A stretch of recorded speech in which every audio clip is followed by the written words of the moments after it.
Eu que agradeço, Bruno, a tua presença aqui sempre muito importante a gente contar com as tuas opiniões, as tuas análises aqui no programa. E hoje o nosso foco é política internacional, viu, Bruno? Porque o cenário lá no Oriente Médio voltou a ficar tenso. O primeiro-ministro de Israel, Benjamin Netanyahu, disse ontem que o cessar-fogo na faixa de Gaza será encerrado se o Hamas não devolver os prisioneiros mantidos em seu território até o meio-dia de sábado, no horário local, 7 horas, pelo horário de Brasília. Em um pronunciamento, Netanyahu afirmou que ordenou que as forças de defesa de Israel se posicionem dentro e ao redor da faixa de Gaza para uma operação. Ele não deu mais detalhes sobre esse plano.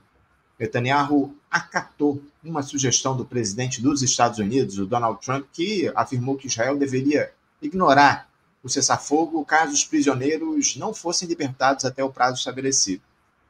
Abre aspas, deixe o inferno se instaurar. Fecha aspas, disse aí o presidente americano enquanto assinava ordens executivas na Casa Branca.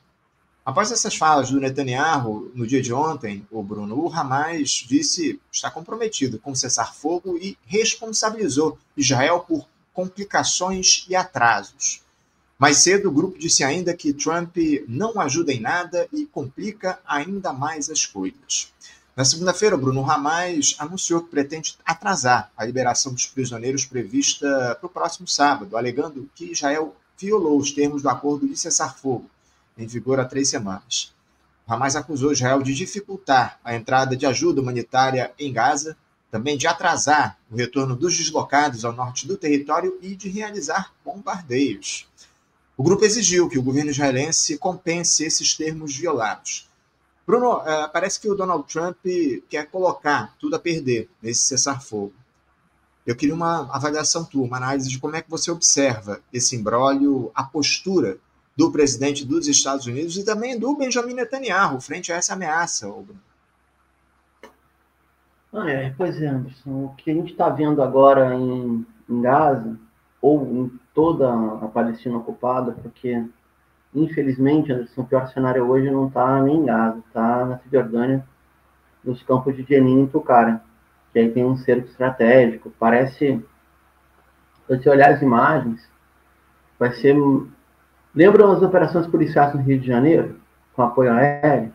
Só que numa escala maior e permanente, tipo assim, é dia sim, dia não também. Voltando ao tema, a questão acho que é a seguinte, o presidente dos Estados Unidos, ele pega uma situação e estica a tensão ao máximo de modo a conseguir negociar melhores termos.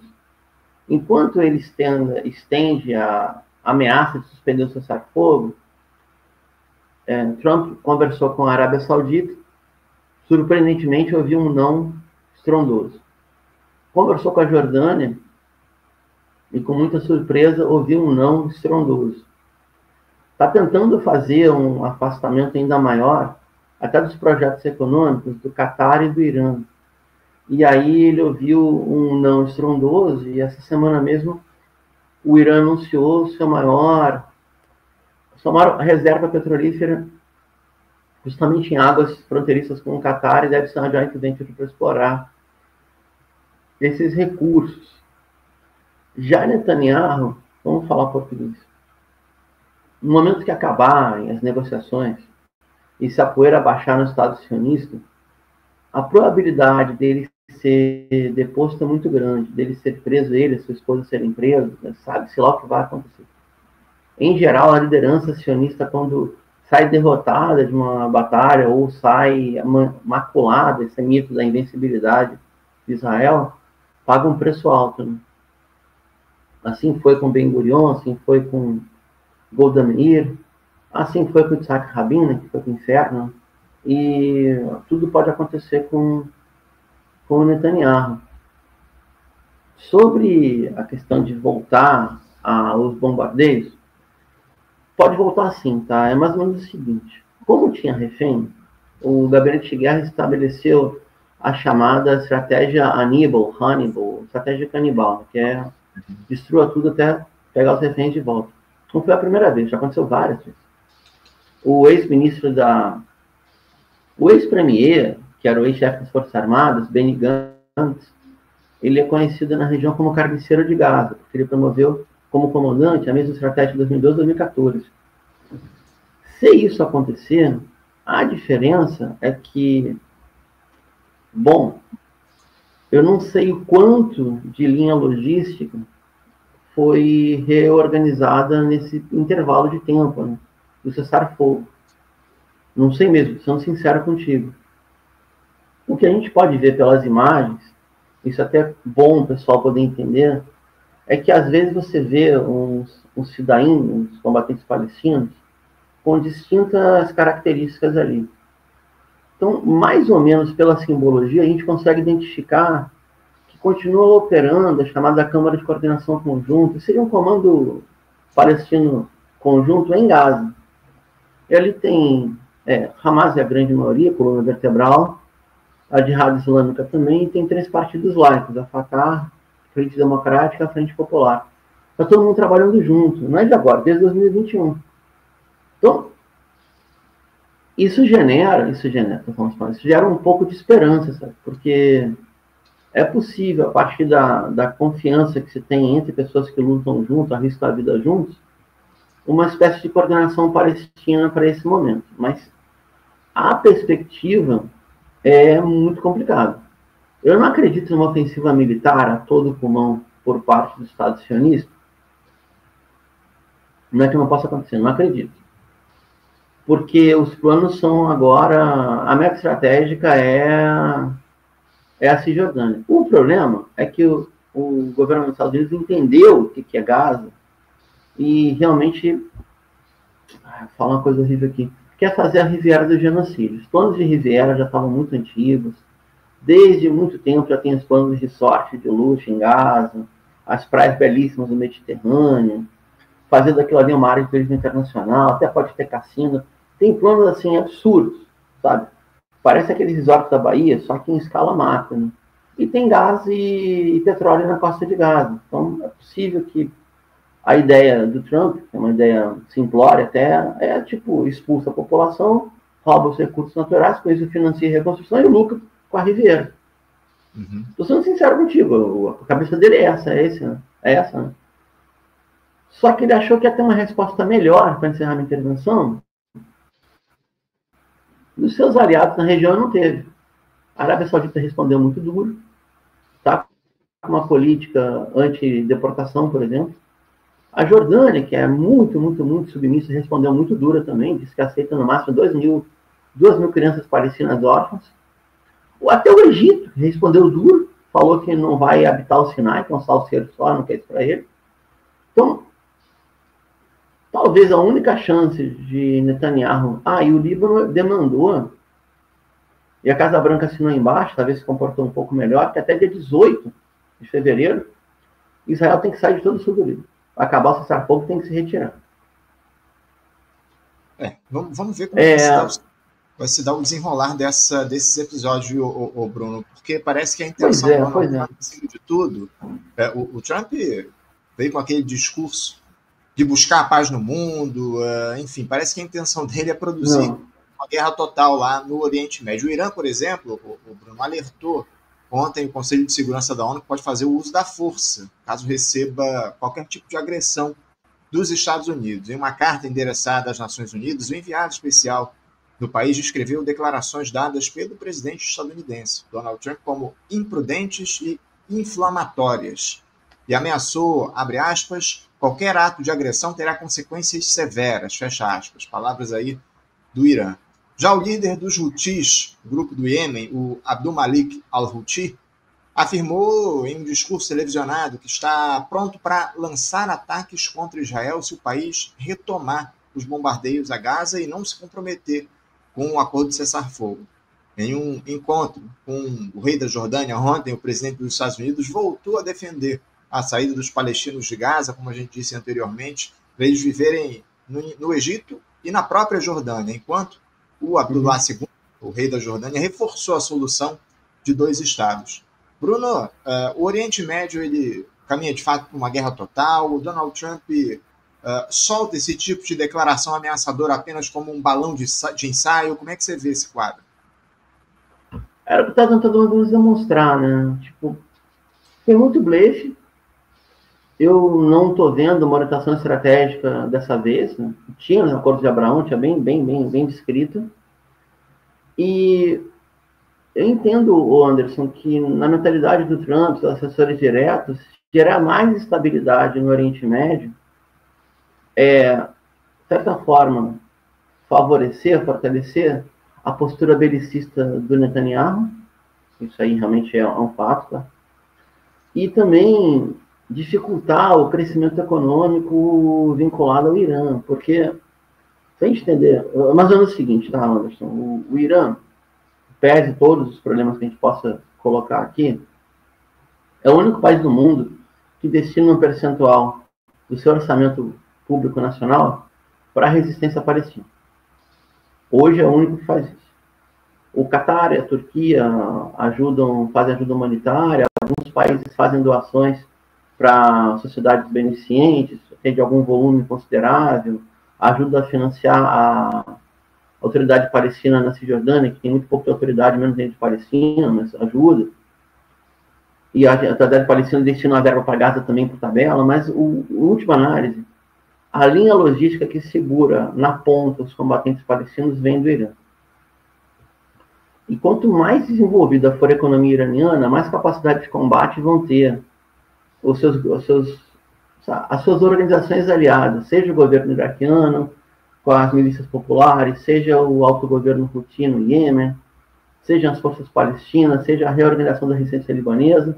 E tem um problemaço o Irã para resolver agora. E não é só o Irã que vai resolver a própria população síria, é a República Árabe da Síria, sob um governo que não é muito confiável, que deve ficar uns 5 anos de governo provisório. Certo, deve ficar 6 meses, pode ficar 5 anos. Síria é outro caminho. E a Síria, o Anderson, era o caminho logístico da ponte terrestre, né? Iraque, Síria, e chegava de alguma maneira na Palestina. Então, fazer uma situação de guerra na região, mais guerra, mais despesa, mais instabilidade, mais atentados terroristas em Teherã, por exemplo, gerando mais desconfiança em relação ao governo iraniano, tudo que abalar a economia iraniana, na ponta, chega na resistência palestina. Então, acho que um pouco da meta é essa. Né? E também tem o seguinte, né? Tem que abrir o olho com o aliado, porque a aliança fora dos BRICS, tá? Tentando criar um espaço distinto, um jogo muito de oportunidade, eu diria, do Catar com a Turquia, está prestes a fechar um acordo de um gasoduto na Síria. Falta isso aqui, ó. Falta muito pouco. E o Catar tem fundo para financiar o que quiser, sabe? E a Turquia, embora não tenha petróleo, é a economia mais diversificada da região. Então, tipo, Trump está realmente, creio eu, criando os espaços. Falar um palavrão aqui, cara, que eu vou ser mal interpretado, mas vamos lá. Como fosse um jogo da geopolítica da virada do século XIX, onde tem os espaços vitais, e ele meio que entendeu que tem um espaço que é inegociável, que são as Américas, como um todo, tipo, é meu, é do Império, que vai deixar a Europa à sua própria sorte, que entende que a Rússia tem direito a fazer uma guerra defensiva-expansiva, um realismo defensivo-ofensivo, e que a China, dentro do mundo asiático, é imbatível, mas ela pode ser ferida na sua expansão das Américas e vai disputar em termos comerciais com o mundo inteiro, especialmente com o continente africano. Ela vai criar uma política arrasta quarteirão, ele falou isso ontem. Todos os países com quem nós temos déficit, a gente vai botar barreira comercial. Assim, falou isso ontem, a Casa Branca, eu vi entrevista.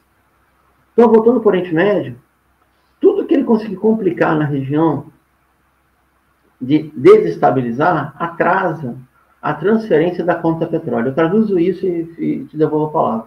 A conta petróleo é o seguinte, quando quebrou o acordo de Bretton Woods, de forma unilateral dos Estados Unidos, mais ou menos o lastro da economia mundial estava em cima da chamada conta petróleo, ou seja, você vai negociar o barril de petróleo com base no dólar, o dólar não é emitido, não é um dólar comprado como título de dívida dos Estados Unidos, e essa vai ser a moeda corrente mundial, o dólar petróleo, a conta petróleo, e vai ser baseado no petróleo europeu, no Brent.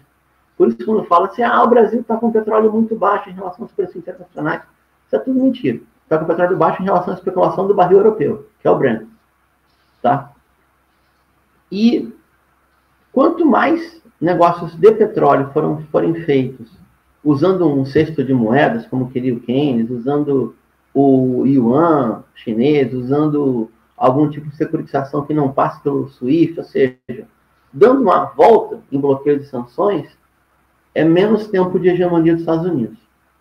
Então, o que ele precisa fazer? Ele precisa criar um furdúncio, desculpa falar o termo chulo aqui, no oeste da Ásia, que o inimigo chama de Oriente Médio, e inviabilizar essas sociedades. Ou deixar viáveis as sociedades que são monarquias, petromonarquias, que elas são mais fáceis de negociar, e inviabilizar. O problema é que ele no meio tem um projeto colonial. Sim. Ninguém sabe fazer com a população palestina, a não ser a própria população palestina, que não vai fazer nada daqui, a gente não sai. Essa terra é nossa, desde que o mundo é mundo. Eu acredito que essa é um pouco a tese do Trump. Tudo que ele puder esticar de negociação tensionária ele vai fazer. E, em última análise, está disposto a correr risco, né, como um jogador de cassino, um jogador de poker, sei lá o que, um viciado em jogos de azar.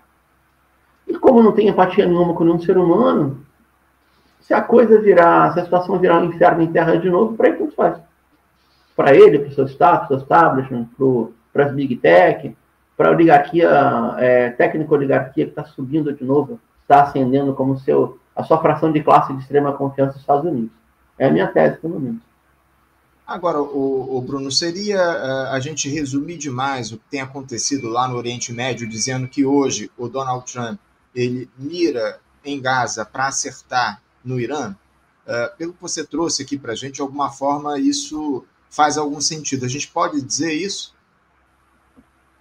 A gente também pode dizer isso, porque o projeto colonial sionista e a luta do povo palestino precede a Revolução Iraniana. A Revolução Iraniana é de 79.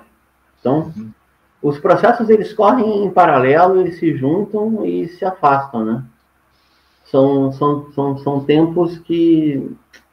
Cada tempo de luta dessa é muito complexo, porque não é porque você...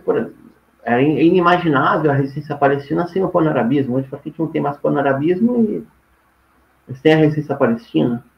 Mas, ao frigir dos ovos, assim, na conta, vamos supor, pega todo o Oriente Médio e coloca numa calculadora. Enquanto não quebrar a economia iraniana, não mudar o regime do Irã, não vai acabar a resistência. Se acabar o Irã, vai ter resistência? Vai, mas não vai ser com esse empenho. Não vai ter drone, aeronave não tripulada, mísseis de longo alcance, não vai ter essa capacidade de artilharia que tem hoje, tudo bem, de forma não tripulada e sem aviação de apoio, por exemplo, o Hezbollah e o movimento Houthi. Não vai, impossível. Então, em última análise, você tem razão, porque a forma de atingir Tel Aviv hoje é a distância. Entendo. O Bruno, isso em um cenário onde a recuperação e a reconstrução da faixa de Gaza, devastada pelo horror do Estado sionista, exigirá mais de 53 bilhões de dólares, ou mais ou menos 306 bilhões de reais, incluindo mais de 20 bilhões de dólares nos primeiros 3 anos. Isso de acordo com uma estimativa feita e divulgada ontem pela ONU.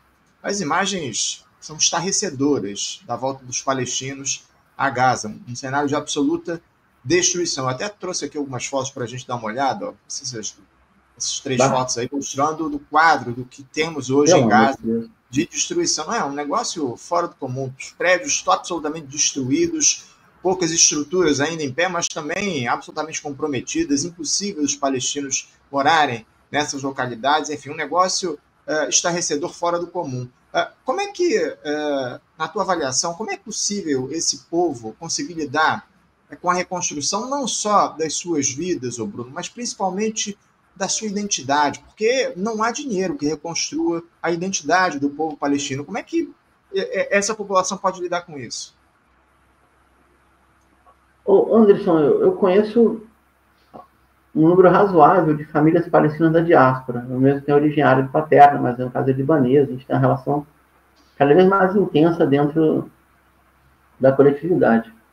A segunda parte não está abalada, não. A identidade palestina está muito mais sólida que estava até um tempo atrás. Né? Cada vez mais sólida. Agora, o custo de reconstrução você falou um número que me deixou impressionado, que 53 bilhões de dólares ia ser o preço da cidade palestina no Sinai, que foi proposto em outubro de 2023 para o governo general Sisi botar no Sinai. E aí ele levou um pouco a aposta, né, e falou, tá bom, a gente constrói a cidade, mas vocês dão um perdão da nossa dívida externa e botam para nós um perdão no FMI também, que acho que a Egito é o terceiro maior devedor do FMI. Isso não vai acontecer. Nem vão ter esses fundos internacionais para reconstruir Gaza, a não ser que tenha a condução do Qatar de forma inegociável, ou seja, uma aliança Qatar-Turquia, farão os aportes humanitários, mas não vai ter, seria quase que impositivo, diria. E eu não vejo também a Turquia fazendo mais do que os discursos do Erdogan. Ele é muito bom discurso, né?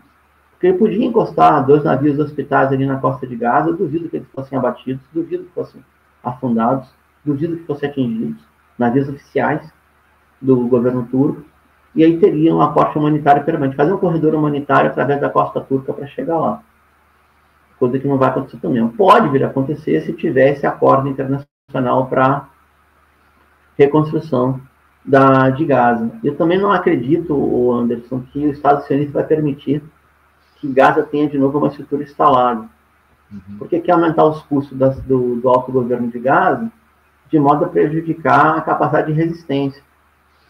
Então, infelizmente, ou vai ter ou os países da região, eu estou falando em termo hipotético, tá?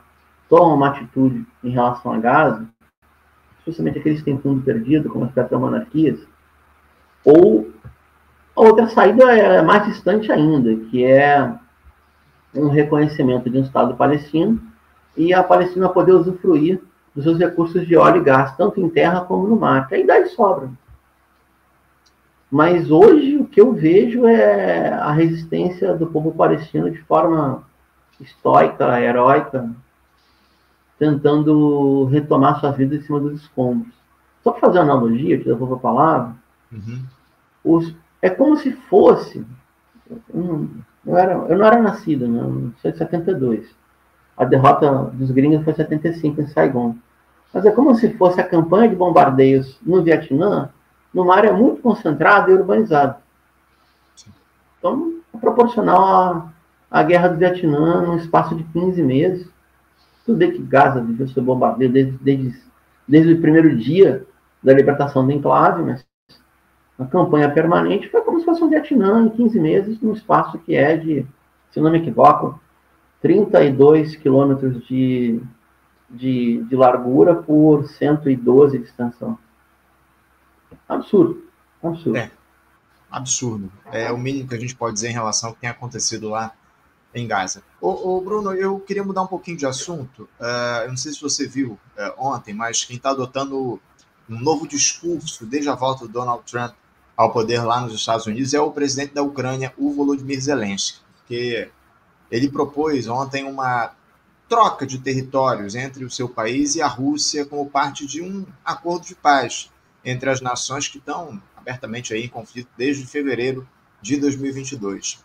Em uma entrevista ao jornal inglês The Guardian, o Zelensky afirmou que caso o presidente dos Estados Unidos consiga fazer com que os dois países negociem essa paz, ele planeja oferecer a região russa de Kursk, ocupada pela Ucrânia, em troca de territórios ucranianos atualmente sob controle das tropas de Moscou. A região de Kursk é menor do que as áreas ucranianas que são controladas por Moscou, que incluem boa parte do leste do país, incluindo a Península da Crimeia, a região de Zaporídia e a cidade portuária de Mariupol, e também os núcleos separatistas de Luhansk e Donetsk.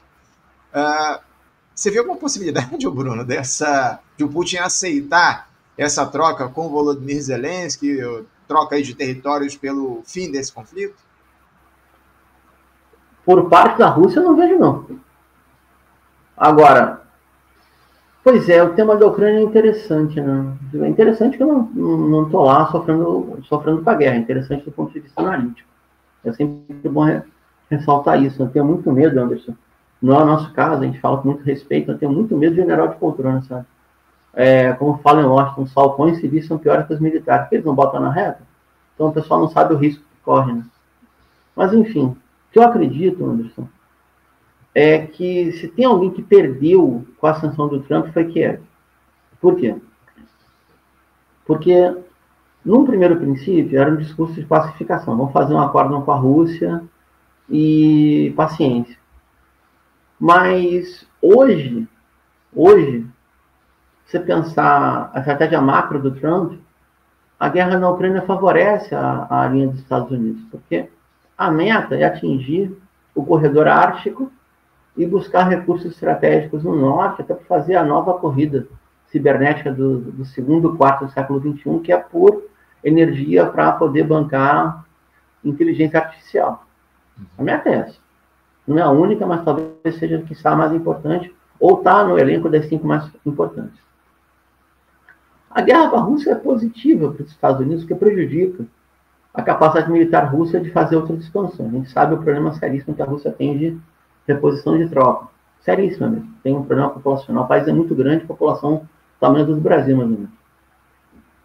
Mas eu não vejo, hipótese alguma, a Ucrânia abrir mão da sua área core. Hipótese alguma. A não ser que, por um milagre dos céus, volte os acordos de Minsk, tenha uma deposição de governo que já está ilegítimo, tá? Na Ucrânia, e se faça um novo acordo lá, onde as forças russas teriam um protocolo securitário para poder tomar conta, por exemplo, das instalações da Gazprom, da Lukoil, da Rosneft e das empresas associadas em território russo-ucraniano. Eu só não vejo um acordo de paz imposta por Washington no governo Trump. Quando a gente fala com a mídia russa, eles estão com o olho desse tamanho aqui, porque, em última análise, também se sentiram, aspas, enganados. Né? Quem manda contar enganado? Porque apostaram que o Trump viria com um acordo pacifista, não foi nada. Veio, se a Rússia se prejudicar, é bom. Se a Rússia onerar a Europa em termos de orçamento, é bom. E tudo aquilo que vier a gerar déficit econômico nos países que negociam os Estados Unidos, para os gregos é bom. A conta dele agora é de chegada. Ele tem que bater o superávit com todo mundo e manter o padrão dólar. Que é aí que não fecha, porque você mantém o superávit ou manter o padrão dólar. Uma coisa ou outra. É verdade. Agora, o Bruno, eu queria tratar também de um outro episódio aí que surgiu recentemente envolvendo Donald Trump. Trump está em todas aqui no nosso debate a respeito da situação internacional, porque o presidente dos Estados Unidos ele confirmou ontem a aplicação de tarifas de 25% sobre a importação de aço e alumínio aos Estados Unidos. Essa medida ela afeta diretamente o Brasil, que é um dos maiores exportadores desses insumos para os estadunidenses. O Trump quer, por óbvio, fortalecer aí o mercado interno nessa lógica protecionista que ele vem adotando. Mas houve reações lá nos Estados Unidos de gente especialmente relacionada à indústria automobilística. Enfim, parece que o CEO da Ford vai pressionar o Donald Trump em relação a essa medida, e também aqui no Brasil as reações não tardaram, né? Porque o ministro da Fazenda, o Fernando Haddad, ele preferiu aí esperar o desenrolar dos acontecimentos, mas disse que essas medidas unilaterais são contraproducentes. Já o Instituto Aço Brasil, que representa diversas empresas aí do setor da siderurgia nacional, disse ter recebido com surpresa esse decreto do Donald Trump, que a quebra do acordo comercial entre os países estabelecido em 2018, no primeiro mandato do presidente estadunidense, é prejudicial para ambas as partes. Bruno, essa lógica ultraprotecionista do Donald Trump se mantém por muito tempo, na tua avaliação? Ela é sustentável diante da realidade fática? Como é que você vê essa situação? Pergunta muito legal, assim, pensar, a gente está vendo a história à nossa frente, né? Ontem eu conversei no outro programa, com um companheiro chileno brasileiro, de Campinas, muito bom jornalista também, e ele colocou algo que todo mundo faz essa conta, né? Se ele aumenta, se o Washington aumenta o preço dos insumos ou das partes componentes do seu produto mais importante para aquela sociedade maluca que é a automóvel, vai gerar uma inflação em toda a economia dos Estados Unidos. É possível um morador de rua ter 2 carros. É uma situação para nós que é surreal, mas para eles é comum. E vai gerar inflação. Ele foi eleito grande parte do governo Biden doméstico pela questão da inflação. Tá? Então, eu não sei o que isso aí pode, em última análise, segurar a política doméstica dos Estados Unidos. O caso da Ford é emblemático, Anderson, porque a maior fábrica da Ford está no México. Então, a Ford Motors teria um problema seríssimo dentro da sua própria estrutura organizativa em escala mundo, porque tanto os sistemistas, né, chamados, eles chamam de autopartes em espanhol, aqueles que colocam a composição do automóvel, a maioria está no México, e a maior fábrica de automóveis também está lá. Então, seria taxado em 25%. Imagina, qualquer produção Ford entraria nos Estados Unidos com 25% a mais de preço. Eu não sei até que ponto ele consegue segurar isso. Mas a estratégia de negociação está clara, né? Ele coloca essa bomba no colo de todo mundo e fala, até 4 de março eu vou tomar a decisão final. Vou executar. Ontem assinou o ato executivo, até 4 de março eu vou implementar. Também achei positivo, se até discordar um pouco de vários colegas, né? No sentido do arranjo econômico, pelo menos a parte declaratória do Itamaraty me pareceu positiva. Por quê? Porque diz o seguinte, nós vamos buscar uma saída em conjunto. Brasil, México, Canadá e China. Não me surpreenderia se a China se comprometesse com a compra de uma parte do destino dos Estados Unidos, porque não vai poder taxar o contrato em andamento. Então, seriam os novos contratos. Então, a China pode antecipar uma pré-compra e modificando os novos contratos e põe a sua logística para garantir a compra desse aço todo. O Brasil seria talvez o mais prejudicado no sentido logístico. O Brasil não tem costa pacífica, né? O Canadá tem, o México tem. Então é mais longe. Mas o Brasil agora pode operar no porto de Xangai, no Peru, que tem uma facilidade, porque antigamente uma parcela dos navios tinha que encostar em São Francisco e depois ir embora, encostar em Los Angeles e depois ir embora. Agora vai direto. Eu acredito, Anderson, que... Ontem eu vi um termo que eu não vou falar aqui, né? Mas acho que o Trump está blefando. Está blefando em escala mundo. Ele falou, todo mundo tem déficit com a gente, nós vamos tarifar. A Austrália não, porque a Austrália tem prejuízo com a gente, conosco, porque compra muito avião. Ele não é mais uma potência industrial. Os Estados Unidos é uma potência bélica, cibernética, financeira, e está jogando no lixo o seu soft power, que era aquela história de American Way of Life, país democrático, todo mundo tem oportunidade, todo mundo tem chance. E eu acredito que ele vai blefar, mas assim, é um sistema de... É quase que uma crença. A gente lidando, o mundo lidando com um escroque que tem a mentalidade de um gerente de cassino, um jogador de pôquer, a instabilidade ela é absoluta. Ela é uma coisa absoluta.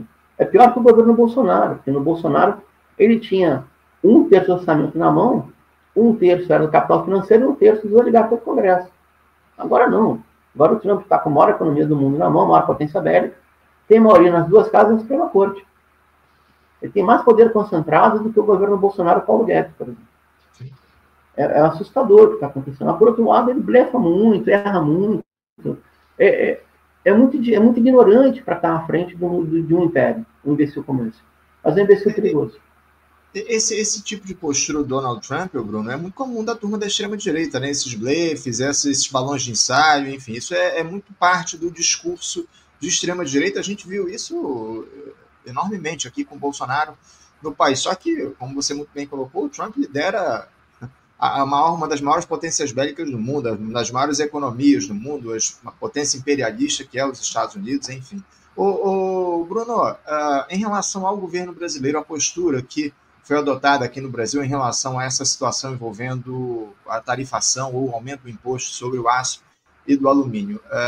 Parece que o governo e a própria indústria do aço decidiram ontem à noite não retalhar essas tarifas impostas pelo Donald Trump, em mais um recuo, claro, aí do país ao imperialismo.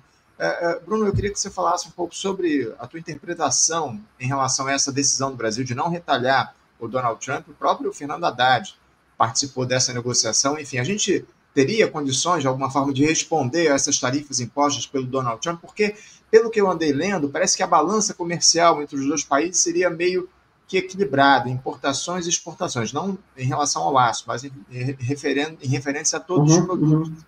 importados e exportados. Ali, um pouco mais de 40 bilhões de dólares na importação e na exportação entre os dois países. Também não sei se essa informação é fidedigna. De toda forma, o Brasil teria condições de retalhar essa situação envolvendo as tarifas de Donald Trump? Teria. Na verdade, vamos se incomodar aqui. É que o Brasil tem um problema, né? Que existe uma dominação associada do segmento financeiro.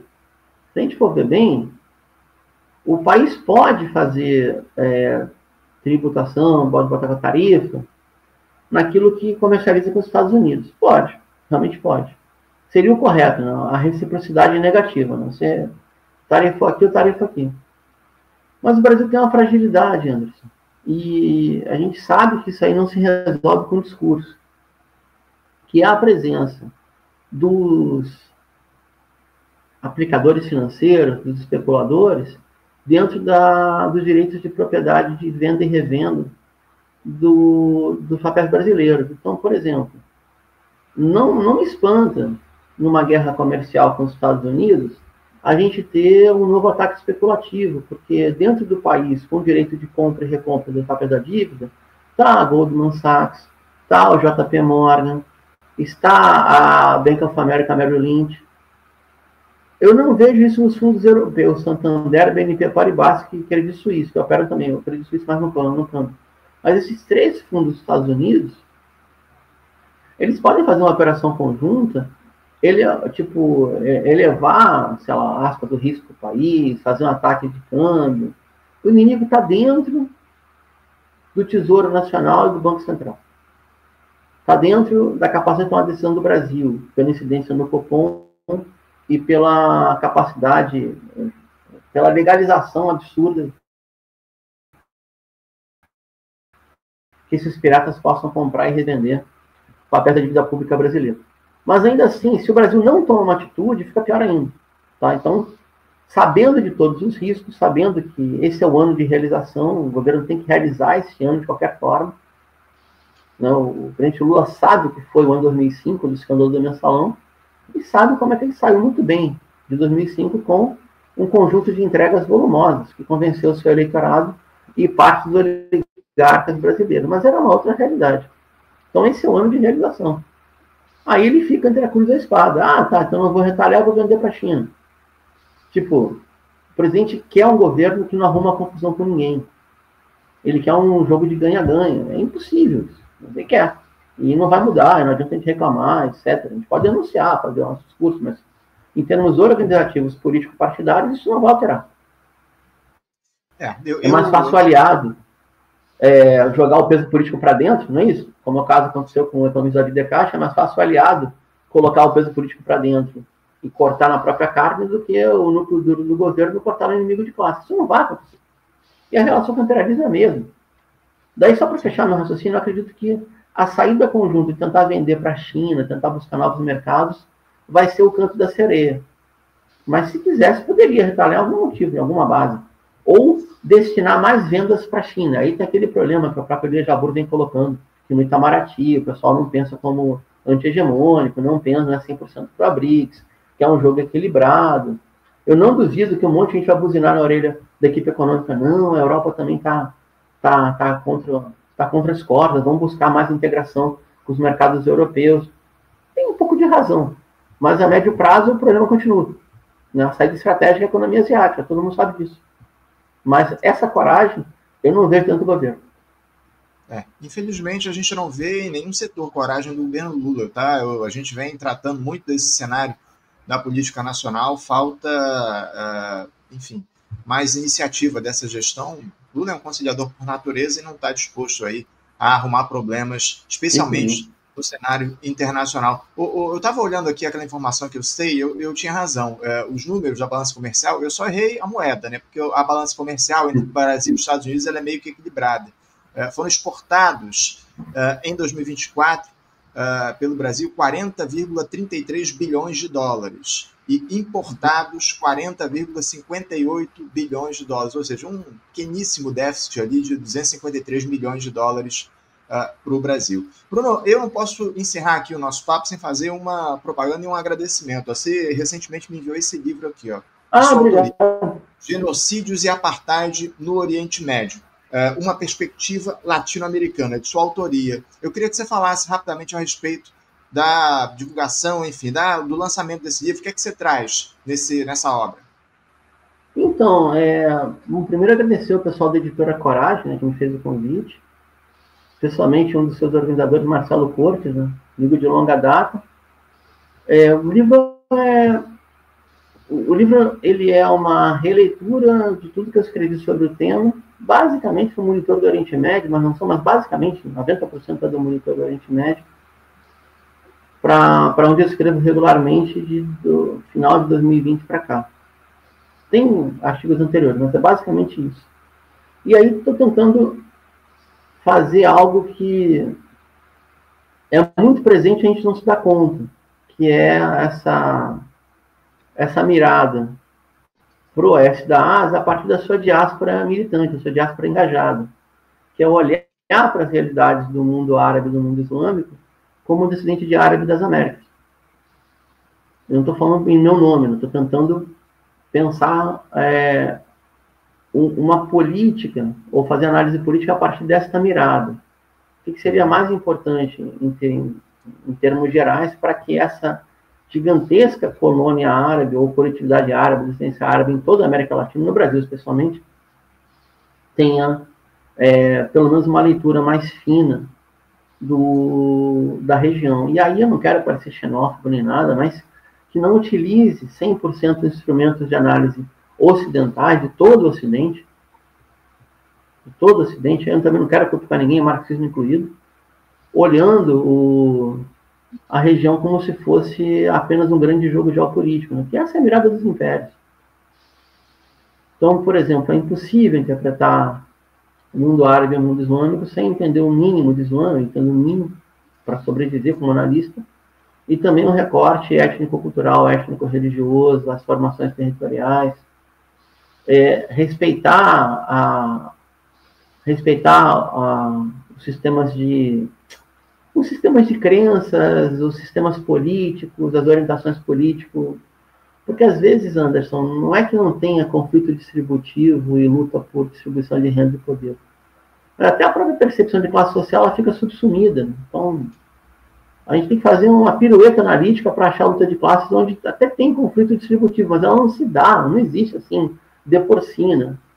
São setores. Um lugar hoje, no mundo árabe, onde a questão sindical é prioritária é na Tunísia, não sei outro lugar que é, por exemplo. Então, não vou ficar inventando que tem. E, infelizmente, a nossa militância ocidentalizada quer ver pelo em ovo toda hora. Então, tem essa preocupação também, né, de ser o mais rigoroso possível. Não sei se eu consegui, eu tentei, ao longo do tempo, como articulista do Monitor do Oriente Médio. Sim. E chega a 7 de outubro. O livro é preparado até o 7 de outubro. Seria o tempo histórico, né? Mais ou menos, tá? Um pouquinho antes da Operação Estufada de Jerusalém, que foi a Guerra de Maio de 21, até o 7 de outubro de 23. Aí, eu vou botar na tela mais uma vez aqui o livro, ó, Genocídio e Apartheid. Legal, obrigado. Genocídio e Apartheid no Oriente Médio, uma perspectiva latino-americana. O Bruno me presenteou aqui gentilmente. Ó, vou botar aqui mais uma vez para vocês na tela. Bruno, o livro está disponível nos sites, nos sites das livrarias virtuais, também está em lojas físicas também? Em Porto Alegre está, né? Que a editora é do Rio Grande, né? Então a distribuição física, até onde eu sei, são nas livrarias de Porto Alegre, e tem a distribuição online. Como a editora é muito profissional, toda a difusão é com a editora. Eu recebi os exemplares cortesias de autor e exemplares cortesias de divulgação, que foi que você recebeu um exemplar do livro. Para quem quiser conhecer um pouco da região, não tem glossário no livro, talvez tenha sido até uma utopia, mas não dava tempo. Eu vou fazer o glossário e fazer o livro. Mas cada artigo aí vai abrir um mundo, né? Então, a minha sugestão é ir lendo texto por texto e se aprofundando para melhorar o nível médio de conhecimento da região. Fica aí a nossa sugestão, uma obra belíssima de autoria do Bruno, disponível nas principais livrarias virtuais, em Porto Alegre também, nas livrarias físicas. Bruno, eu quero, além de parabenizar pelo lançamento dessa obra e agradecer o envio aqui, que eu estou fazendo, é uma leitura maravilhosa, agradeço muito Obrigado. Enfim, de você e da editora Coragem por ter enviado esse exemplar, mas quero também agradecer a tua entrevista aqui com a gente mais uma vez. Obrigado por você se dispor a fazer esse papo aqui com a gente, viu, Bruno? Obrigado pelo espaço, Anderson, e contem comigo, né? Então, o programa... O Faixa Livre é muito reconhecido, mas nessa era virtual, o Faixa Livre hoje talvez seja a grande caixa de retumbância de uma esquerda à esquerda da coalizão de governo que está debatendo no país. Então, é muito bom estar aqui. Obrigado. Agradeço muito pelas palavras, viu, Bruno? Obrigado a você, um bom dia para você, um abraço. Até a próxima, camarada. Obrigado, um abraço.